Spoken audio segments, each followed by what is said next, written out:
Good Friday morning, everyone. You're watching Atlanta and Company. I'm so happy you are. I'm Christine Pilara. The last couple of days, we asked you to submit some painting questions. Any question you might have, our pro, our expert, Scott Chaucer from Flawless Painting is here. And guys, you really stepped up to the plate. They had some really good questions. They did. It was fun. Are you ready? Yes, You ready with the answers? Absolutely. All right, Hillary on our Facebook page asks, painting my ceiling and I'm really struggling with the color. Do you go lighter or darker on the ceiling? Thanks, Hillary.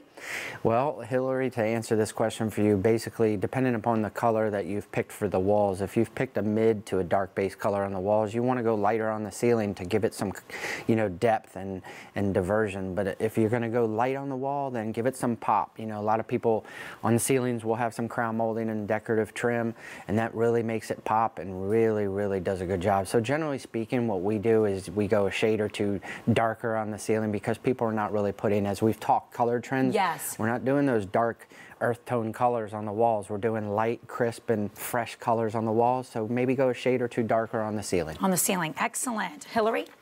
Hope that answers your question, but don't do it yourself. Call this guy. He's the pro.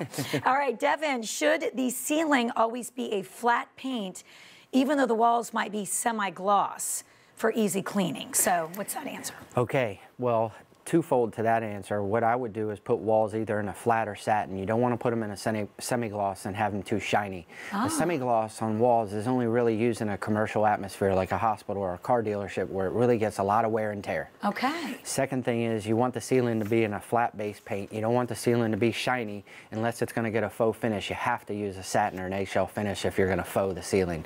So other than that, you're always going to want to use a flat base paint because most of the time on sheetrock, on ceilings, there's imperfections. You want to hide those imperfections. Okay, excellent. Great answer. Okay, this is from Penny. To deepen a darker color on a wall, is it recommended to put a coat of black on first and then color? A painter did just that when he painted our room deep red in the dining room. She's just curious. I've never heard of that.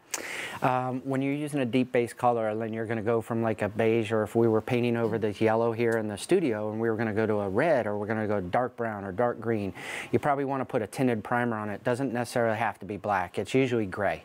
Oh. Okay, so when you're using a red or a dark blue or a dark green, you're going to go with a tinted primer. Don't use a white primer. Still, there's a lot of folks out there to come to me and say, hey, can I go pick up some Kills over at the store, white? And I said, no, no, no, no. Yeah. Because then we're going to use like 3 coats of red on top of the white. You want to start to get halfway home to your end result and use a tinted primer. Got it. Tinted primer. So you don't have to use the black primer, no. Okay, excellent. Next is Jen. How do I paint over a combination of surfaces like magnetic and chalkboard paint, a mural, and replace with a solid color? Hope I said that right. Yeah, you did. Now, there's a lot of families and kids that you have yourself that some beg for those fun type of walls, whether it's chalkboard or even a whiteboard type of a wall. And then people ask me, well, how do I get rid of it? It's basically you got to use a good bonding primer on top of it and 2 to 3 coats of paint to cover over top of it. Okay. You don't have to rip the sheetrock out and go to all these crazy extremities to get rid of that that one wall. Just go ahead and prime it and paint it 2 or 3 coats and you should be good to go. Excellent. Okay, this is a good question from Tess. What's the best way to line up 2 different colors on the same wall?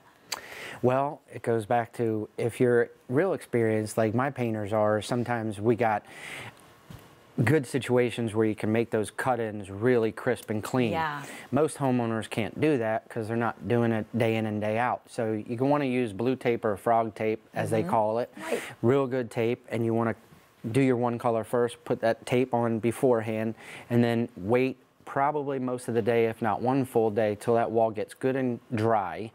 Not just 2 hours, because that's too fresh, and when you pull the tape off, it can sometimes perforate the paint job you just did. So you want to wait a little while, use the blue tape, frog tape, make your cut in, wait a half a day to a day, and then do the other wall, pull that tape, you should be good to go. Should be done. Awesome. Okay, Lori Kim, when painting the corner of an accent wall, corners, how do I keep from getting the accent color on the adjoining walls?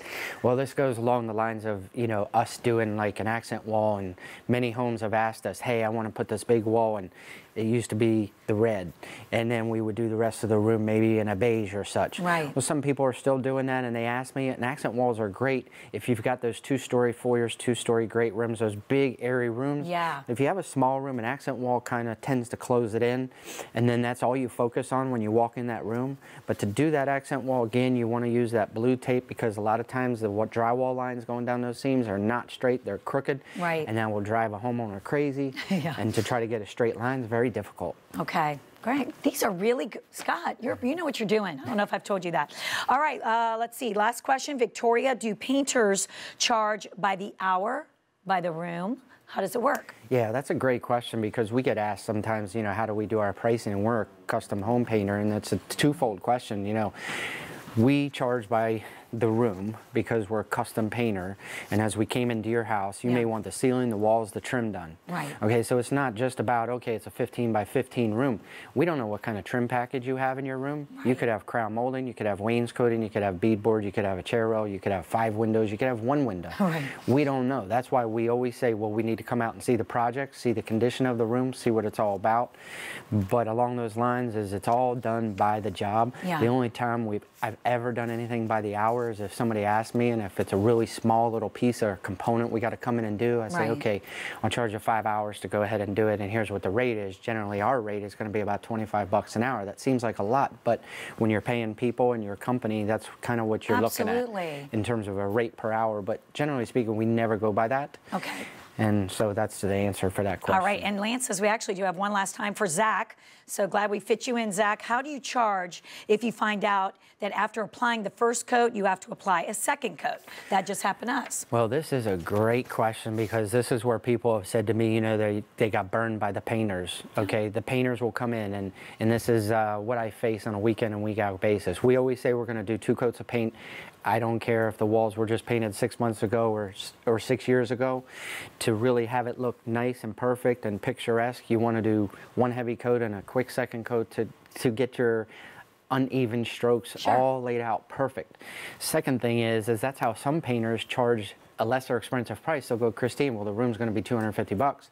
Oh, great. Well, then they come back and say, you know, we had to put another coat of paint on it. It's going to be another 150. Right. We don't do that. At Flawless, we don't do that. We've never done it. We will never do it. Excellent. So that's the answer for that question, and that's the difference between certain painters that know what they're doing, certain painters that are kind of almost sneaky, to a real professional, experienced painter. Well, you do that. Everything is up front with you. So this has been really fun and very educational, and I hope everyone tuned in. But the questions don't end today. We're actually going to go do this one more time. So please make sure you head to our Facebook page. Submit your questions for Scott, for Flawless. They're just incredible. They've been on the show for 2 years now. It's the first time we really reached out to you, the viewer, to find out what your needs are. So I hope you guys enjoyed that. Yeah, thank you. And again, if you have another question, please give them a call or go to our Facebook page. It's 678-386-7899 for Flawless Painting, or go to flawlesspainting.com. Thank you, Scott. Oh, thank you. That was fun.